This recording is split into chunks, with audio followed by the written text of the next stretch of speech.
Pour ne rien manquer, abonnez-vous maintenant. Les vraies voix Sud Radio. Et c'est avec Félix Mathieu, avec 3 mots dans l'actu, et c'est Cavalière, c'est merci et cannabis. La disparition d'une figure sulfureuse de la politique italienne, Silvio Berlusconi, s'éteint à 86 ans. Les hommages pleuvent des droites européennes et même du Kremlin pour saluer le Cavaliere. Merci pour ces 17 motions de censure. Le message ironique d'Elisabeth Borne aux oppositions cet après-midi. Et puis c'est une molécule dérivée du cannabis, le HHC, actuellement en vente libre en France. Les produits à base d'hexahydrocannabinol seront finalement interdits dès demain. Les vraies voix Sud Radio. Il avait dirigé le gouvernement italien à 3 reprises dans les années 90 et 2000. Avant ça, Silvio Berlusconi s'était fait connaître dans les affaires, les médias et même à la tête d'un club de foot, l'AC Milan, durant 31 ans. Figure controversée sur fond de démêlés judiciaires et de frasques sexuelles, Silvio Berlusconi a fini donc par s'éteindre à 86 ans des suites d'une leucémie. L'actuelle présidente du Conseil italien, Giorgia Meloni, annonce des funérailles d'État après-demain en la cathédrale de Milan. Silvio Berlusconi était avant tout un battant. Un homme qui n'a jamais eu peur de défendre ses convictions. Et c'est précisément ce courage et cette détermination qui ont fait de lui l'un des hommes les plus influents de l'histoire de l'Italie. Avec lui, l'Italie a appris qu'elle ne devait jamais se laisser imposer de limites. Elle a appris qu'elle ne devait jamais renoncer. Avec lui, nous avons mené, gagné et perdu de nombreuses batailles. Et c'est aussi pour lui que nous atteindrons les objectifs que nous nous étions fixés ensemble. Au revoir Silvio. La présidente du Conseil italien avec la traduction de Justine Houlet. Peu après l'annonce du décès de Silvio Berlusconi, des dizaines de personnes se sont rassemblées devant l'hôpital alors que les hommages affluaient d'Italie et de l'étranger. Le président russe Vladimir Poutine a été l'un des premiers à réagir, saluant une personne chère et un vrai ami depuis le Kremlin. Для политика он был человеком необычным, потому что был очень искренним и открытым. Такую привилегию, Pour un homme politique, c'était un homme extraordinaire parce qu'il était très sincère et ouvert et il avait un privilège que les politiciens de cette ampleur n'ont pas. Ce privilège était qu'il disait ce qu'il pensait. C'était un homme politique d'échelle européenne et on pourrait dire mondiale. Il y a peu de telles personnes sur la scène internationale maintenant. Il était un grand ami de notre peuple et a beaucoup fait pour développer des relations sérieuses et amicales entre la Russie et les pays européens. Le président russe Vladimir Poutine avec la traduction d'Antoine Mazer. Le président de la FIFA, Gianni Infantino, a rendu hommage dans un communiqué à un visionnaire qui en matière de football avait tout prévu bien avant les autres. En France, Marine Le Pen salue une personne atypique à la vie hors norme, au parcours fulgurant qui a indéniablement marqué la vie politique italienne.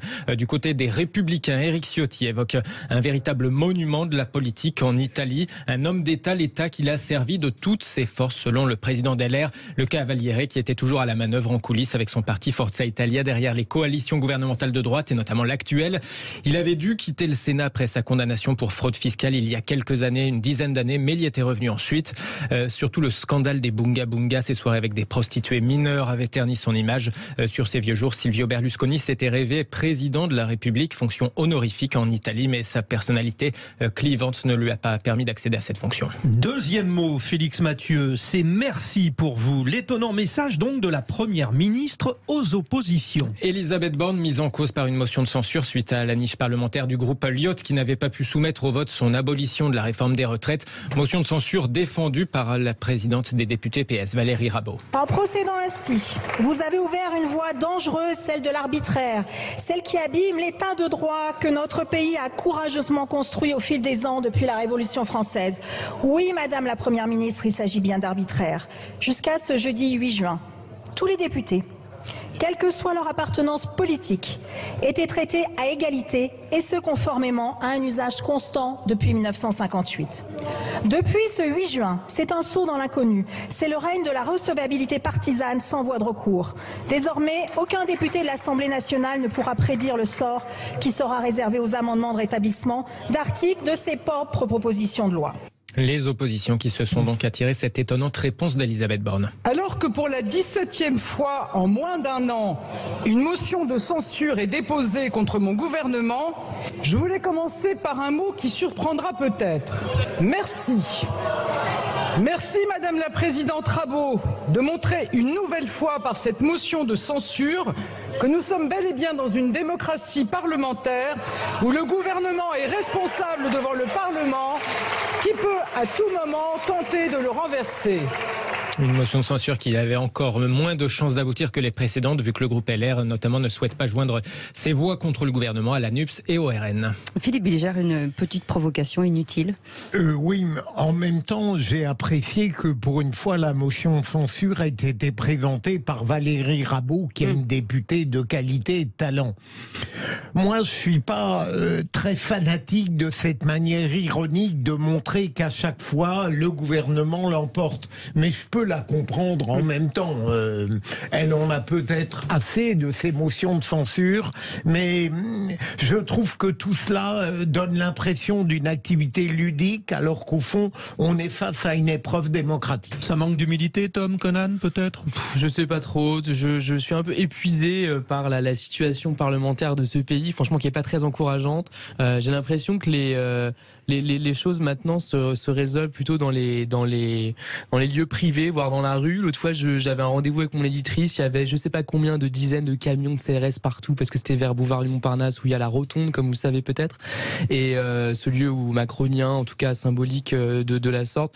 Je sais pas trop quoi penser. J'ai l'impression qu'en tout cas, ces conflits vont pas se résoudre dans l'hémicycle. Et Jean-Michel Fauvergue. Oui, pour l'avoir vécu, moi, la vie parlementaire et la vie au Parlement, en particulier des ministres, quand ils répondent à ce type de demande, c'est une vie qui s'est durcie et qui est de plus en plus dure. Et les échanges sont très vifs. Alors, on parlait de Madame Rabault. Alors, effectivement, elle faisait partie de la gauche démocratique, républicaine, enfin démocratique toujours, mais républicaine.